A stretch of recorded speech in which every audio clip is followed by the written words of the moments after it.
Welcome to Politics Done Right. I'm Egberto Willis, your host. Good morning, Houston. Good morning, Harris County. Good morning, Texas. Good morning to the United States of America. And of course, good morning to the world. I trust that all are doing very well. I trust that those of you on the road are being safe as you travel to your loved ones to celebrate Turkey Day. I trust that you will make whatever you claim or whatever you name this celebration to be, that you'll have a good time with family and friends. Don't forget, talk politics over turkey. Everybody's going to tell you, don't talk politics this weekend when you're with your family. I say talk politics. You know, there's a good way to do it. There's a bad way to do it. There's a loving way to do it. Anyhow, before we get into all of that, let me go ahead and say to the great folks inside of the control room, good morning, geniuses. How are you guys doing this morning? Geniuses are here. Well, where? Well, we're sitting in seats. Okay. In front of a mixing board. Is that what we're doing? Yeah. I'm just sitting here being grateful for the fact that the tin cans and string held up this morning and I didn't have to go to the transmitter in the freezing cold. Well, it's not freezing cold, but you know what I mean. Not freezing. You're a little melodramatic. Yeah, that's true. That's true. Hey, you know what, Egberto? Yes, sir. We have the Galveston transmitter on now. Yes. 89.5 is back on the air in Galveston. So we have to say this is KPFT Houston, FM 90.1, and the repeater in Galveston at 89.5 Galveston. I love hearing that. Are we getting any more transmit? Now that you are such an expert in installing our repeaters around the Houston metropolitan area, now Galveston, do we have transmitters coming up anywhere else? We're going to take over the entire world. We're going to start by putting one in Phoenix, Arizona. Translators everywhere. That's right. Then we're going to go to the West Coast, the East Coast, the North Coast, the South Coast. We're going to Brisbane, Australia. We're going to make border broadcast into Mexico. Works for me. So polish up on your speech there, Jack. All right. Buenos dias. Wait, before Jack comes in, you were about to sound like John Dean, not John Dean, Dean, the guy who ran for president. And when he screamed, you remember that good old scream? We're going to Texas. We're going to Arizona. We're going. Yeah. Yeah. Well, he lost. He didn't go anywhere. He went back home. Wait, what is his name? Not John Jack. Dean. Okay. Oh, I don't know. I know who you're talking about, but I can't think of the name right now. All right. Well, Jack has some wisdom for us today, and I don't. So here we go. A little Thanksgiving blessing, a time together with family and friends, carve the turkey, listen to the Thanksgiving Day Massacre with Arlo on KPFT 90.1 in Galveston 89.5. Watch a bit of football, relax with your beverage of choice. And when you're talking politics, try not to start a fight. Remember, you love your family. So be grateful and giving to all and enjoy. Well, Jack, you just do politics done right. See? Oh, yeah. That's how you do it. And your family members won't be stringing you up to the tree out in the front yard. Yeah. Berto has a talent. There you go. Hey, you know what's so funny? Guys, I mean, I'm not going to call it a plug. I just have to say it since we're talking about talking to people. But a few years ago, I wrote the book called It's Worth It, How to Talk to Your Right-Wing Relative Friends and Neighbors. And yesterday afternoon, or actually yesterday morning, I went out with one of our contributors here to KPFT. It's a guy that says, I'm giving. We're going to go have some coffee, et cetera, et cetera. And he was telling me about some candidates that were doing doing their thing, right? And he said, Egberto, guess what? I'm like, what, man? He said, I handed, and I won't name the candidate's name, your book. It's worth it to him, and say, hey, it's covered, man. When they talk about this, cover this. He said, man, I really liked it. So I'm like, okay, thank you, man. Thank you. So, hey, nice.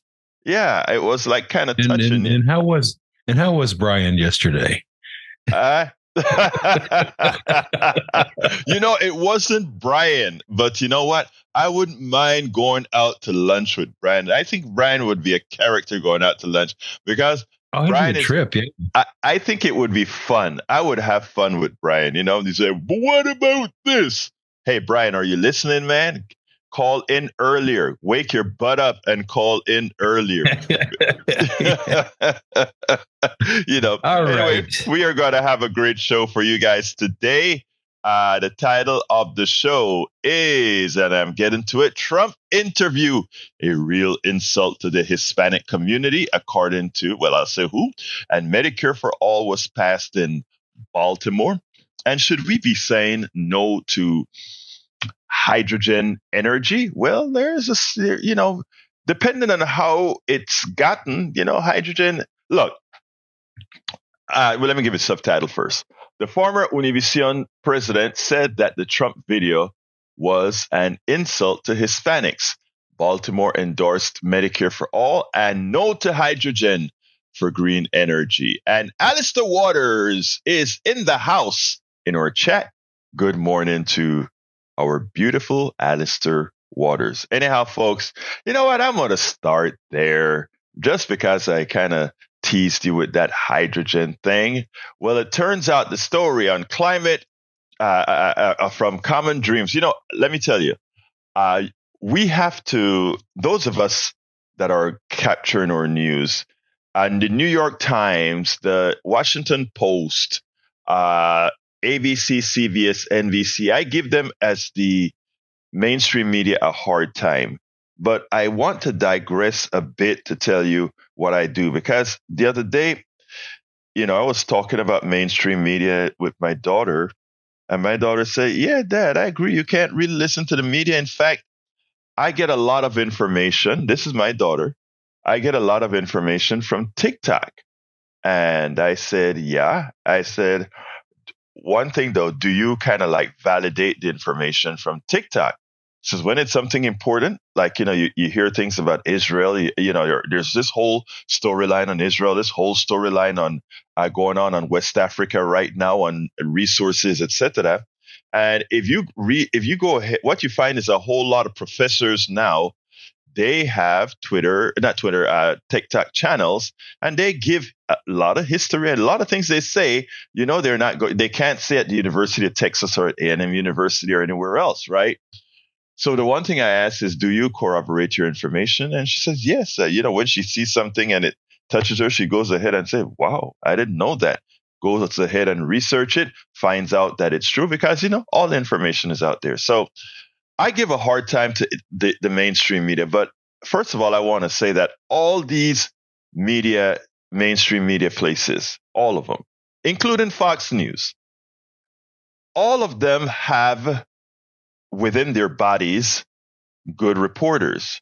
What they're able to say based on their producers, again, the way the industry works is you have the producer that gives the marching orders to reporters. Reporters go out there and they get all the information, whether they be investigative reporters or other type of baseline journalists, get the information, then they bring it out, and the producers and others tie that, and they create the narrative of the story that they're saying. That is why every so often, if you're watching a mainstream media, you will hear a reporter talking to a host at the table.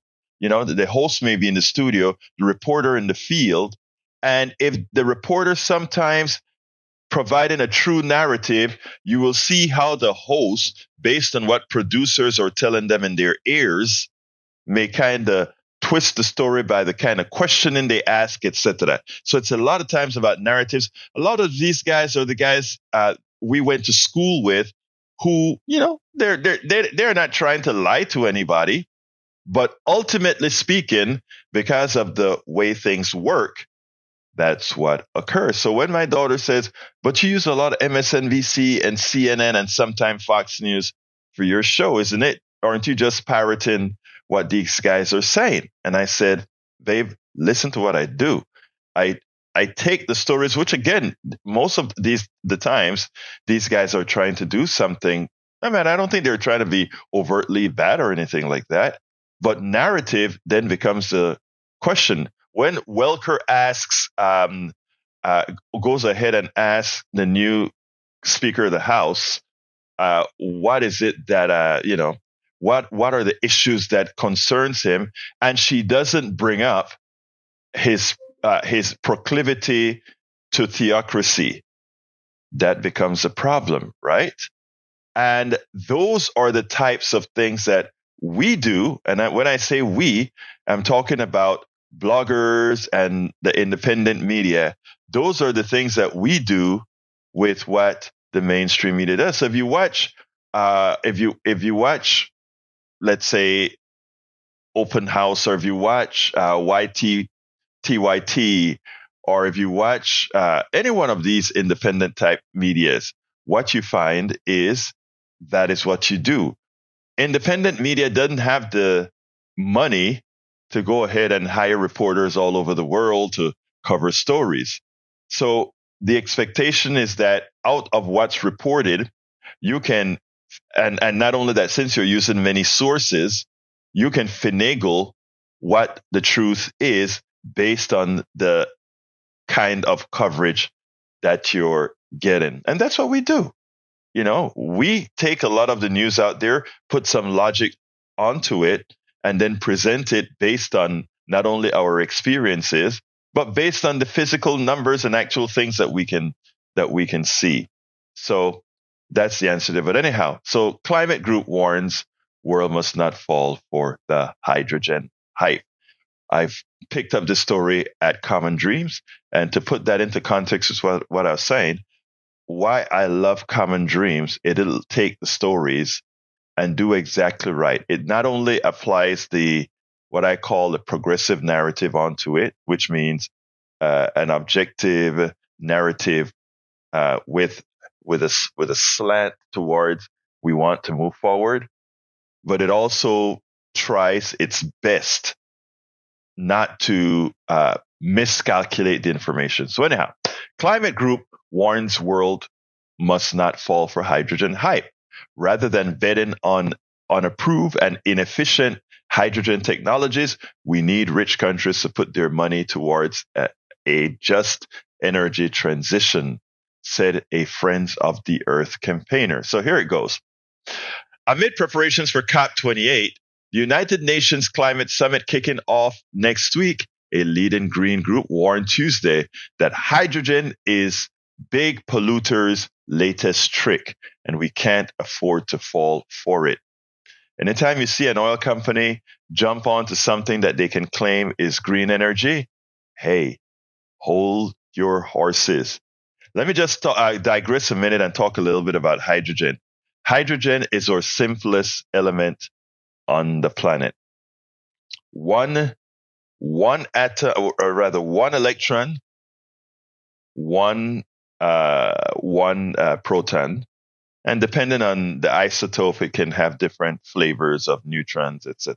Okay, what determines an element, what a substance is how many protons it has. Okay, so it's a light chemical. It's a very, very, very explosive chemical or element. Why? Because it's a valence one guy. It only has one thing, so it's wanting to hook up with a lot of other things. That's just how chemistry works, right? So the hydrogen wants to hook up. So when you burn hydrogen, the great thing about it is it doesn't give off CO2 when you burn hydrogen. Its output, in other words, when you burn carbon, the output is carbon plus oxygen, CO2, which is a warming gas. When you burn hydrogen, it's combining with oxygen too. But guess what that result is? Water. So you burn hydrogen in a car, your ultimate result is water. So what's going to happen when if you have a bunch of cars burning hydrogen is humidity, right? Because you're going to let go a lot of steam. or actually, I should say water vapor. You'll let go a lot of water vapor when you burn a hydrogen. So that's it. That's what's cool about it. There's another story about water vapor, whether water vapor can be considered a warming gas or whatever, but that's for another day. But I just want to give the chemistry to understand why people call hydrogen a green fuel. The problem is, how do you get hydrogen? Hydrogen is being promoted from the story again, hydrogen is being promoted as a clean alternative to fossil fuels used for domestic heating, transport, and heavy industry, explains the new friend of the Earth International paper. Don't fall for the hydrogen hype. Put out ahead of the global climate talks, but it's expensive to produce, inefficient, and far from a low carbon solution. Wait, hydrogen doesn't have any carbon? How the hell are you talking about carbon and hydrogen? In fact, the majority of the global hydrogen supply is made how? From fossil fuels. An energy carrier, hydrogen stores and transport energy produced from resources such as biomass, fossil fuels, and water, but FOEI says industry promises of hydrogen's potential should not be trusted.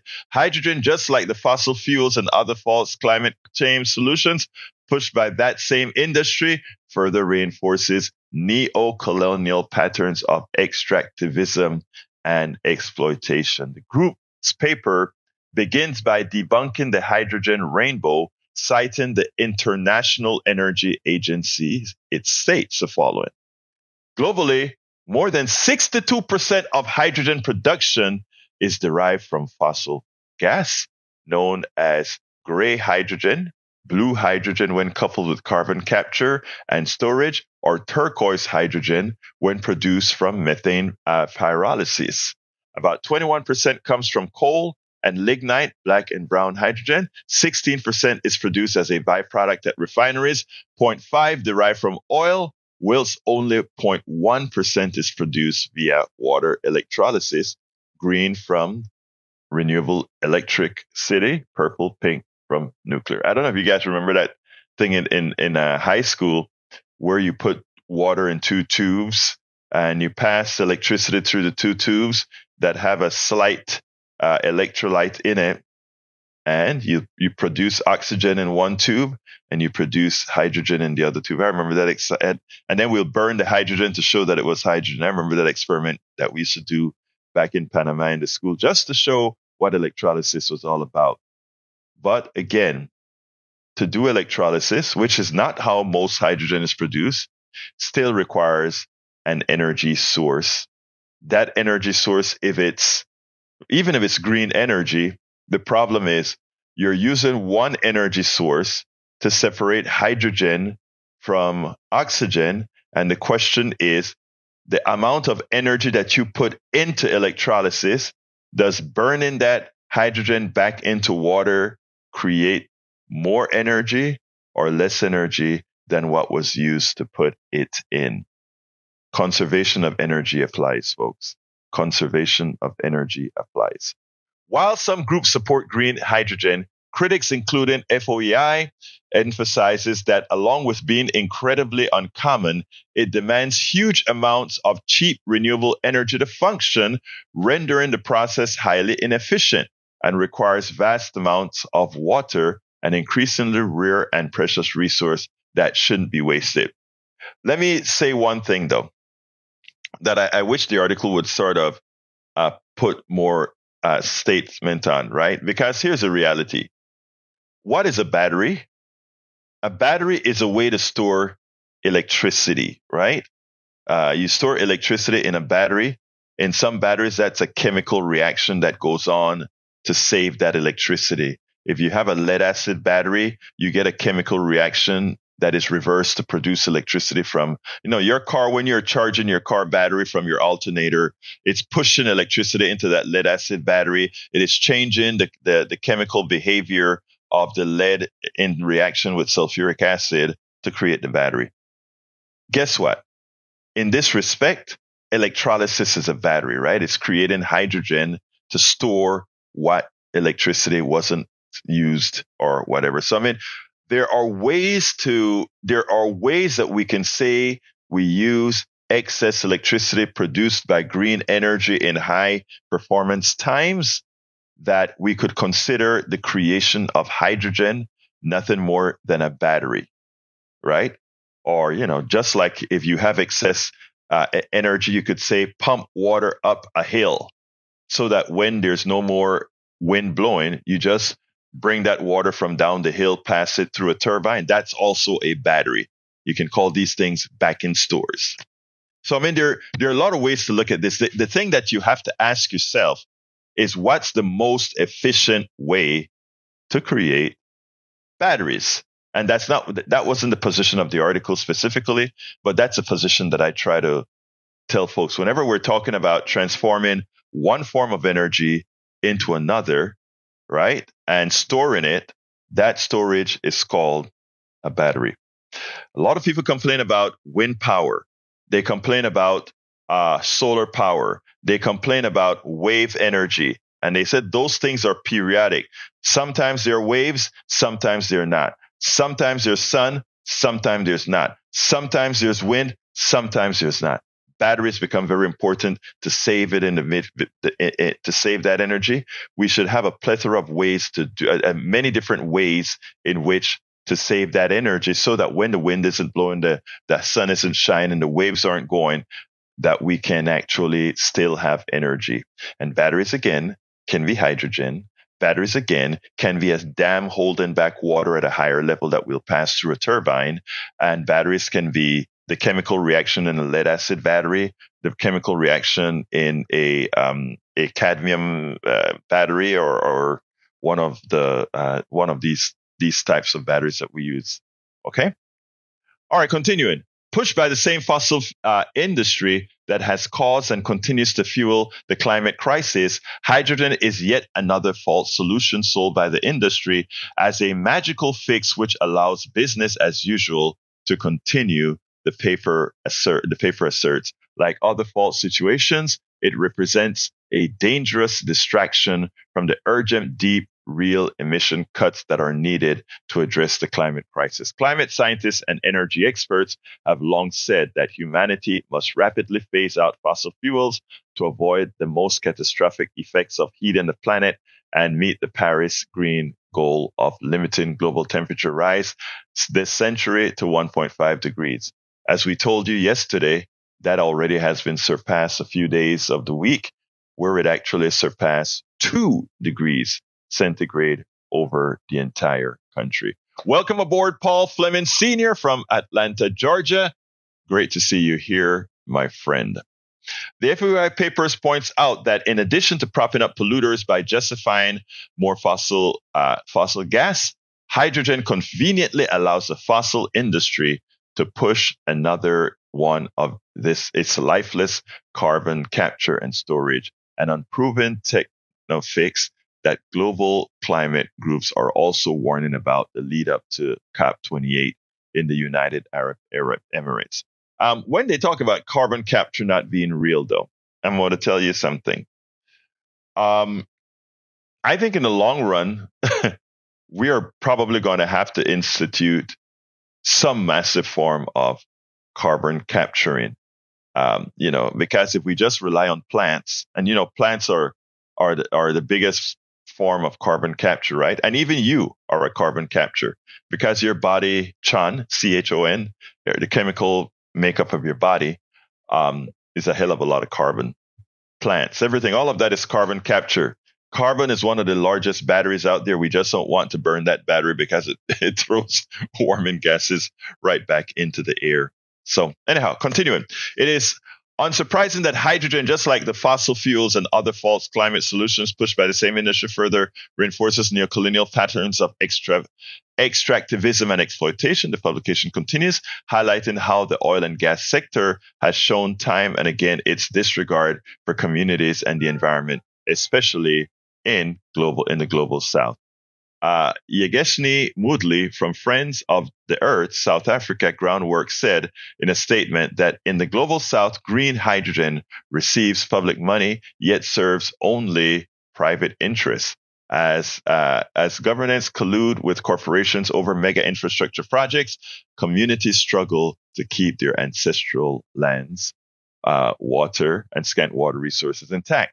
The paper notes that, like other false solutions to the climate emergency, including geoengineering, offsets, and so-called nature-based solutions, on top of disproportionate social environmental costs, hydrogen also comes with high financial costs.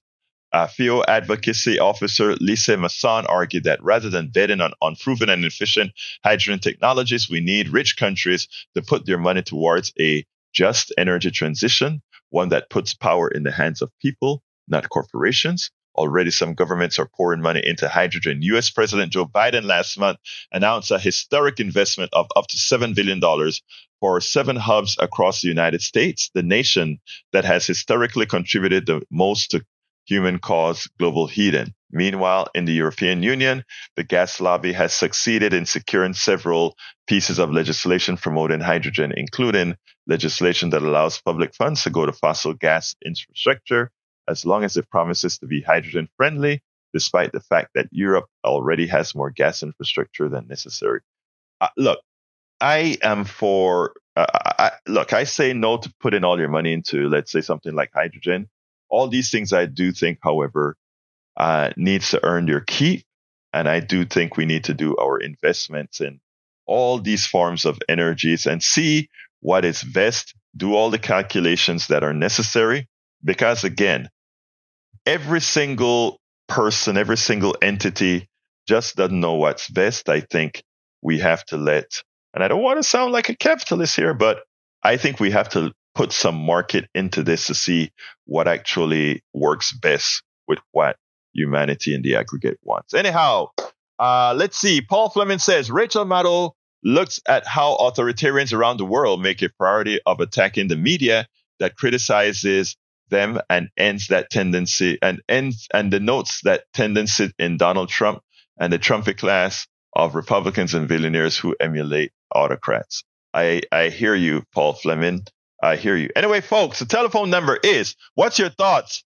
Hydrogen, green energy, and all these types of issues. 713-526-5738. Give me a call before I jump to the other subject. 713-526-5738. Give us a call early, folks. Don't wait till the end of the show because we then try to rush you off. 713-526-5738. I would love to stick on this a bit longer because I know I've been getting in the chats people who sometimes complains about my good car, I can get so much more out of my fossil fuel, gasoline burning engine, internal combustion engine. It's here to stay. Give me a call, 713-526-5738 with your comments. Please don't wait till the end.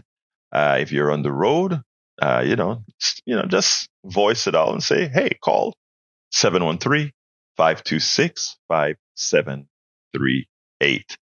Before I go to the next subject, I just want to give you guys a FYI.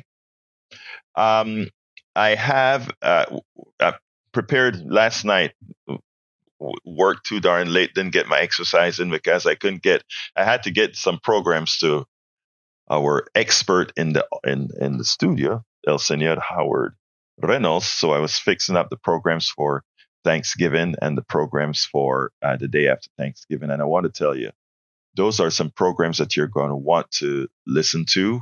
The first one is with William Bronston. William Bronston is going to talk about his experiences in New York in a particular institution and how the system has worked and why it is that we need Medicare, something like Medicare for all. Yeah, Medicare for all, some people, because it has the name Medicare in it, don't like it. So we call it healthcare for all. Why we must have healthcare for all, why it is more efficient. I mean, it's going to be a different perspective that I think you're going to want to hear. We're also going to talk once more again about Medicare Advantage, a great article that was written by Just Care President. I can't recall her name right now, but Medicare President. I did an interview with her last year, and I think you're going to like what we referenced about a new article that she wrote, pretty much saying the same thing we've been talking about on this program for several years. Don't go to Medicare Advantage. If at all you can avoid it, stick with standard traditional Medicare. We go over that in detail with, I think it's a 15 or 20-minute segment. And the segment with Dr. William Bronston is about a 35-minute segment. So you're going to want to listen to the show tomorrow. And likewise, we have, of course, Dr. Richard Wolf on Friday. Richard Wolf is going to, anytime I call him up, I tell him, hey, I want between a 20 to 27 minute or so interview, because that's sort of the length of the interviews that I like. And by the time it's all over, many times it's over an hour. We get into talking and shooting, and then it takes time to cut it down. But anyway, this one I got down to 56 minutes with Dr. Richard Wolf. I think you are going to love it. So please remember to tune in on Turkey Day, and remember to tune in on Black Friday, the day after Turkey Day. You're going to enjoy these two programs. Guaranteed, it's not going to be just me talking. It's going to be these guys giving you some good info. And next week we have another group of interviews. I think I'll put those in next week as well. We'll see, depending on on timing, etc. But I think you're going to like those programs. Anyhow, 713-526. So that's a heads up on the programs that we're having tomorrow and Friday. But give me a call now, 713-526-5738. Would love to hear your voice. Would love to hear your input. Would love to hear your thoughts. 713-526-5738. These last 2 days, we've had quite a bit less calls, and I think it has to do with the holidays. 713-526-5738, because the phone lines are not very busy. You'll get on right away. Paul Fleming is typing away in the chat, and he says, Social Security sends checks to over 66 million Americans each year. That includes nearly 9 million people who receive Social Security disability benefits and almost 6 million people who receive survivor benefits. Who agrees that's a system worth protecting? We all agree that's a system worth protecting. And we all know that the new Speaker of the House is pretty much Mike, is pretty much into, he's forming a commission now, Paul, where he is going to try to save money. Good old Mike Johnson is going to save money on Social Security, the same way insurance companies save money giving you less care. What do you think they're up to? What the hell do you think they're up to? All right. Paul Fleming also says your periodic reminder that when multi-billionaires take control of our most vital platform for communications, it's not a win for free speech. It's a win for oligarchy. And you're absolutely right about that. Paul Fleming also says, how MAGA and the oligarchy feed off each other. 1, the oligarchy's objective is to hoard wealth. Number 2, it uses MAGA to stoke hatred and divide. 3, oligarchy siphons off more wealth while we're distracted. And 4, MAGA uses the oligarchy's money for campaigns, rinse, repeat. How often have we spoken about that, Paul Fleming? You're absolutely right. And we speak of that constantly over and over again. Very important. All right. Paul Fleming says, among other things that would have been difficult to predict before the Trump era, people flying literally F-bomb flags in quiet residential areas. I know. And, many of them call themselves church people. And they're putting these kinds of things out there. I find it astounding what Trump has made normal. Let's go to Augie, who's on the line right now. Come on in, Augie. How are you doing this morning?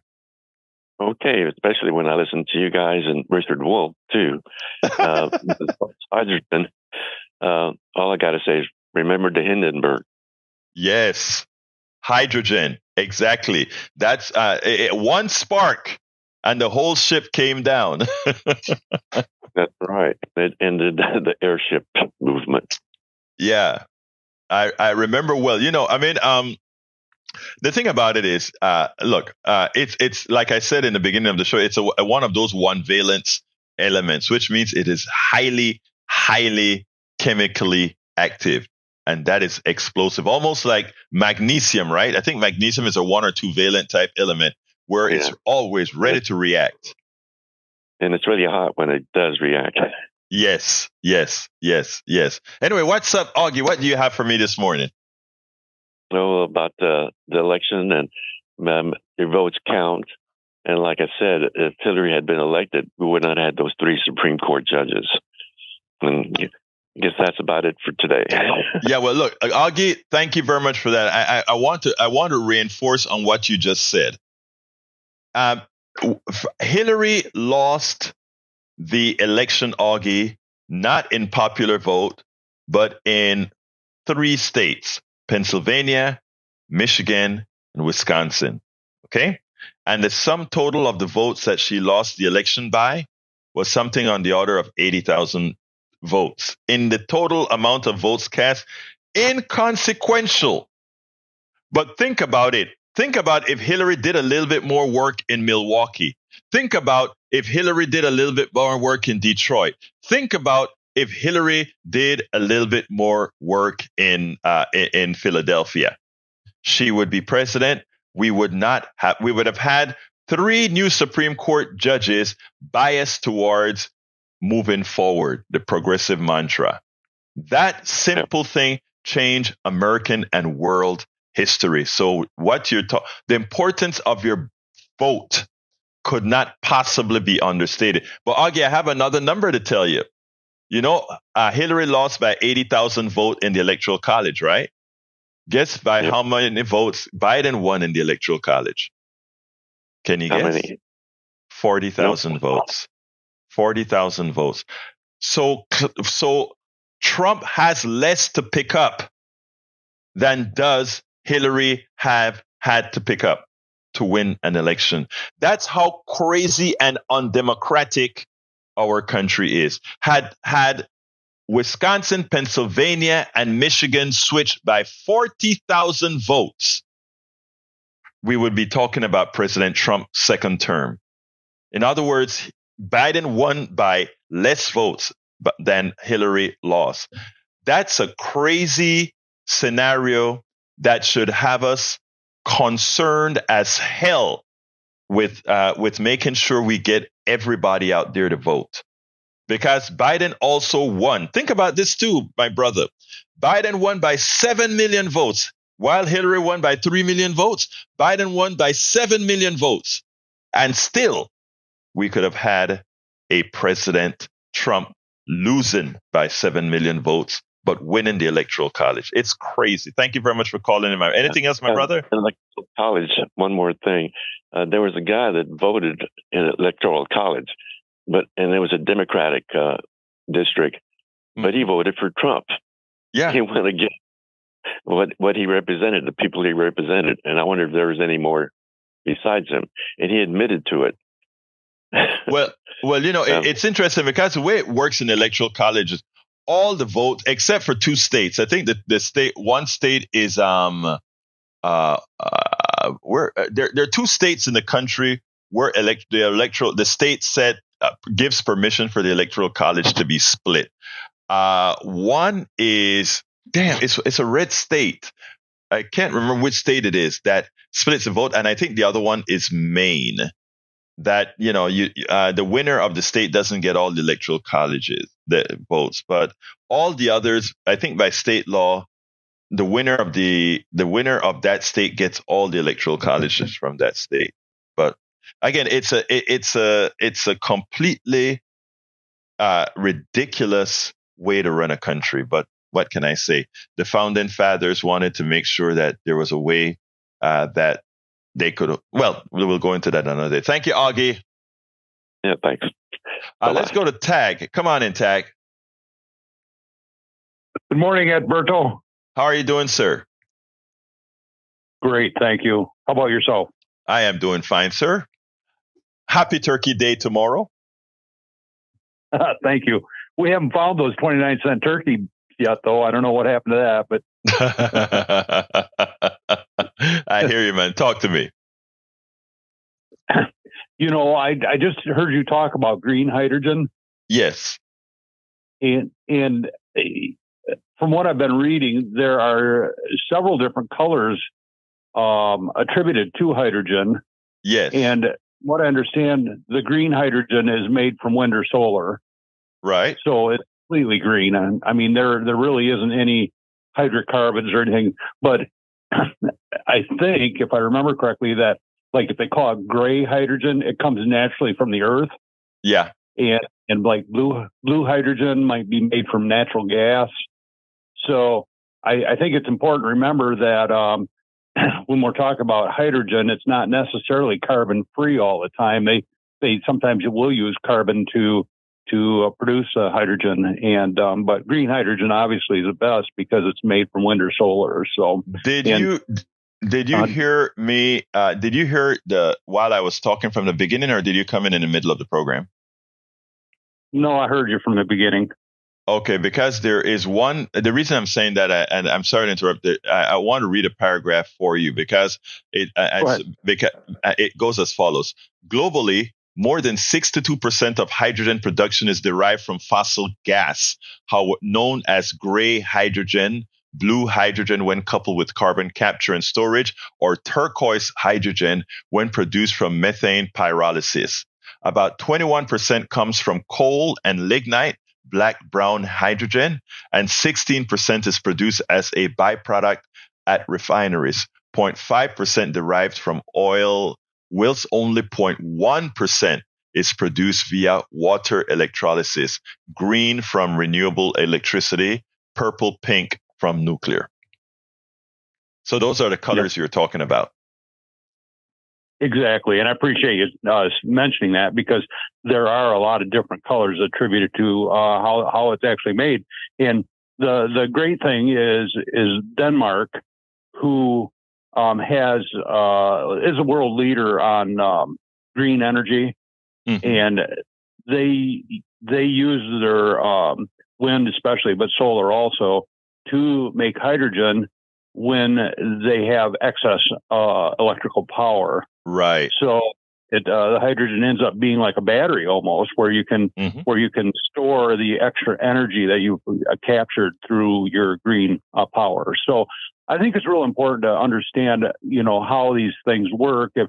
If we were like we are with hydrocarbons, like now gasoline and whatever, we would be having to produce a lot of hydrogen, via another mode other than just wind or solar. So what I wanted to say too is that just think of the guy, with a horse and buggy and his buggy whip, which but what he would have been saying about the prospects of being able to power everything with hydrocarbons and gasoline. I mean, it would have been, people would have been laughing like crazy, that, oh yeah, you're gonna make an economy based on this. It'll never work. But we are in a transitionary period, and I think we'll always be depending on hydrocarbons to some degree or another.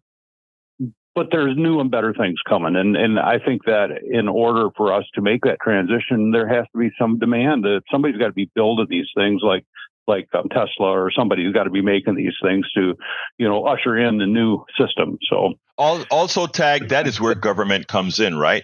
A corporation, and nothing against the corporations. Corporations has a motive, a profit motive, and that's fine.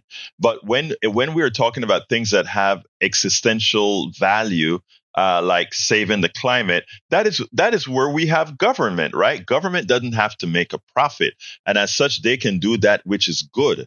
And figuring out hydrogen, figuring out all these things are very important, as you said. And by the way, we shouldn't really just look at hydrocarbons as a negative, because hydrocarbons are really not a negative, right?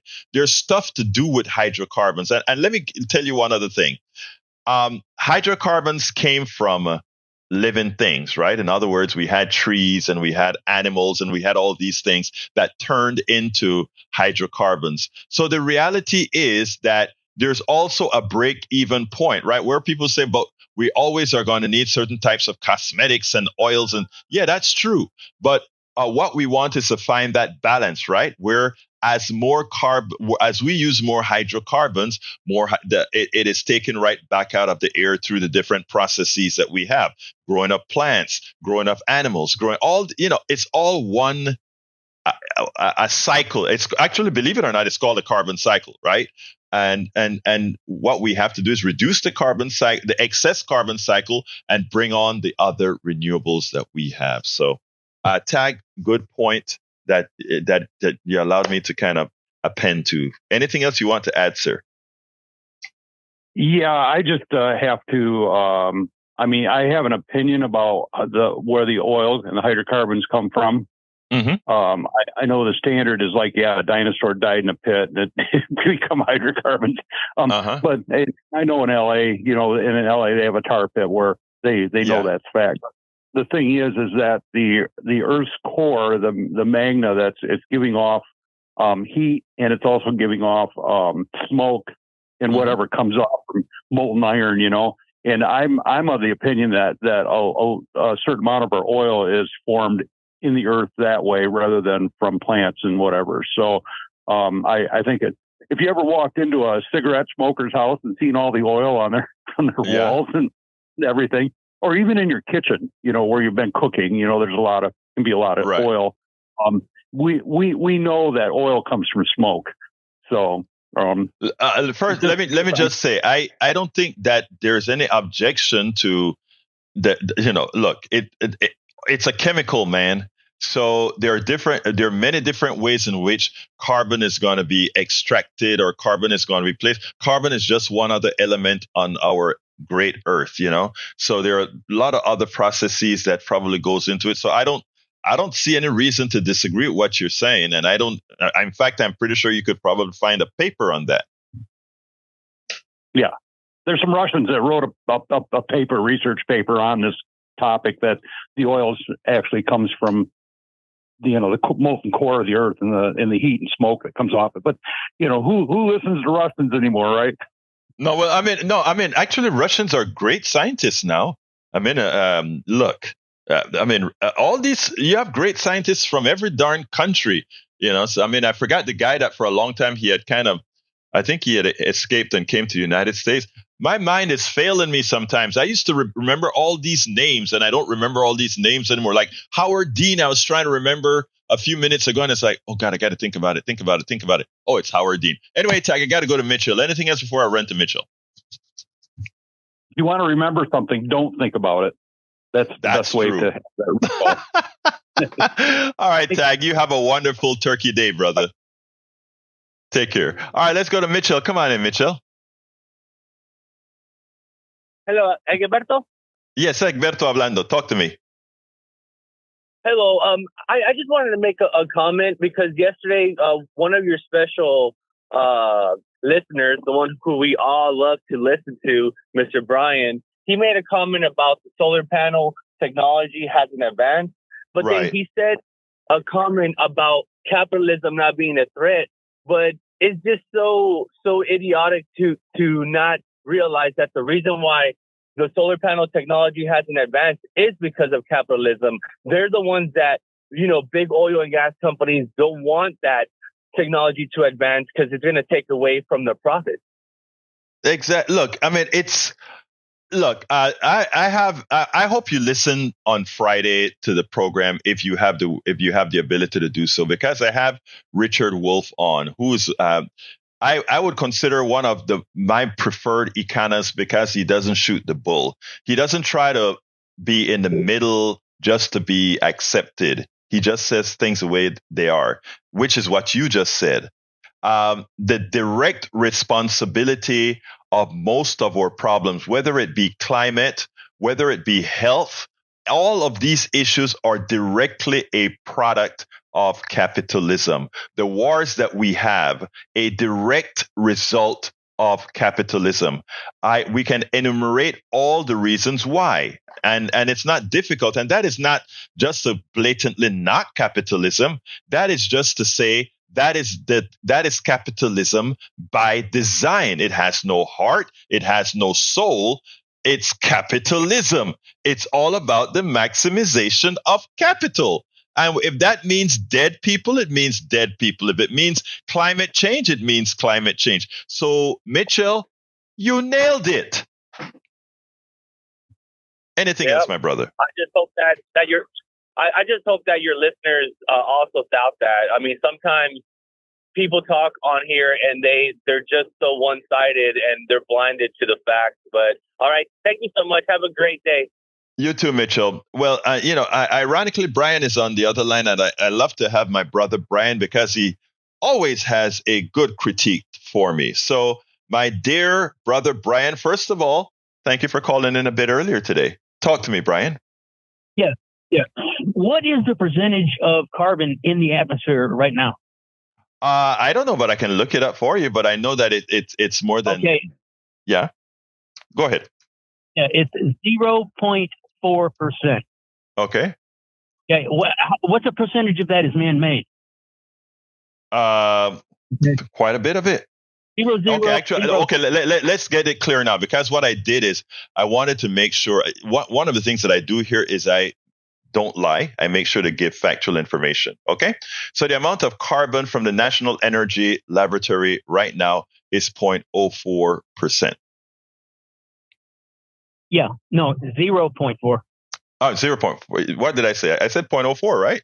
0.4. That's 0.04, no. Sir. Yeah. Okay. What percentage of it is man-made? Man-made, I am not sure, but I'll look it up as well. But go ahead. I know you have an answer. Okay. Yeah. It's like 0.006. It's a minuscule number. Okay. The carbon capture process. You know anything about that? That I do know. Yes, sir. Go ahead. Okay. Now, the solar panels. Mm-hmm. Has anybody been to the VA office lately? No, I haven't. The entire garage system. Okay. The entire garage system is solar panels. Great so idea. Is that capitalism or? Yeah. So this is the capitalism stopping the solar panels, correct? No, what's that's the percentage in California that? Oh, yeah. Solar panels in California. What is their percentage? I don't know, but let me tell you what I'm going to, because here's the deal. Brian, let me just tell you this. I could have come prepared to the show with all those numbers for you. I don't have them in the specific numbers for you. So I trust the numbers that you're giving me. What I don't trust what I know that you're wrong on is the interpretation of what we're saying. When you hear me talk about a capitalism and what it does, I want to remind you the first thing that Reagan did when he got into office. Reagan, the leader of the country and sort of the person who tells us our direction.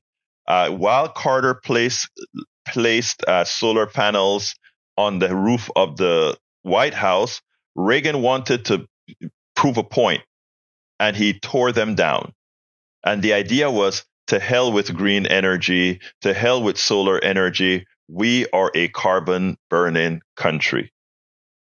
The oil companies do all that is possible to make it difficult for solar farms to come online. Many utilities right now, Brother Brian, you have to pay a fee if you want your home to be off grid with solar power.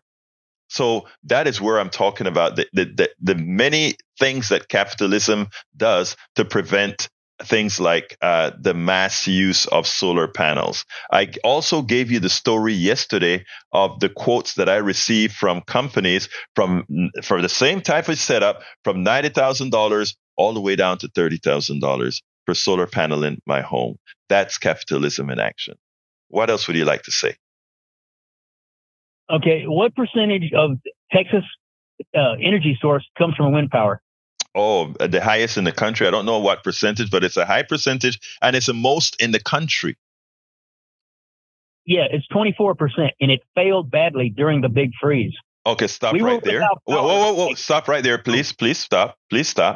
We don't use this program to put out misinformation.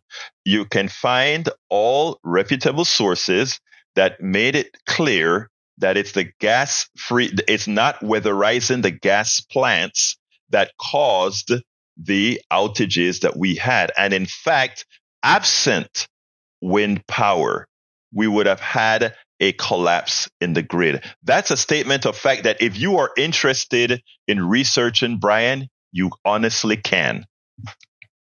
I already have. Well, Brian, hold on. If you tell me, Brian, if you tell me if you tell me you have, and you still tell me that it's the failure of wind that caused the problem, I have nothing else to talk to you about on this particular subject, because I cannot allow our airwaves to be used to lie to people, because the information that you got would have been a lie. Ask your listeners to find out. That's all I ask. And they have, and I have, they have, and you have not. Okay, whatever sources you use, and all the listeners that are listening to our brother Brian here, understand this. Do what Brian just said. Weatherization of gas-powered plants, the lack of weatherization of gas-powered plants, which should have been done in Texas, but our great governor really didn't enforce, is what caused the blackouts in the winter storm. Now, Brian just came on our program, and he told you exactly what our Governor Abbott told you. Abbott also lied to you when he said it was the green energy failure that caused the problem. So Abbott lied to you, and here we have Brian, who calls into this show frequently as an additional voice, and now determine who you will trust based on the information you can also research on your own. Anything else, Brian? No, because I've already found the information. It came from ERCOT. Okay, good. Thank you very much, my brother. All right. Let's see. We are at 50. Oh, we're at the end. Anyway, Howard, give me a closer. Give me a closer, my brother Jack. Well, it was a very interesting program, and I listened to it intently. Jack, what you got? A lot of big boats just ran on batteries. You had to be able to run your systems off batteries and inverters and stuff. People can buy off-the-shelf stuff to build a off-grid system. Absolutely. Anyway, folks, I thank the callers. Thank Howard and Jack. Happy Turkey Day. I got to get out of here. My name is Egberto Willis. This is Politics Done Right, and you guys know how I end this baby. I am what? Out. We spend a lot of time deconstructing the news, trying to parse it into a form that everybody can understand. We try to find those little nitpicks where it flies above the fray, etc.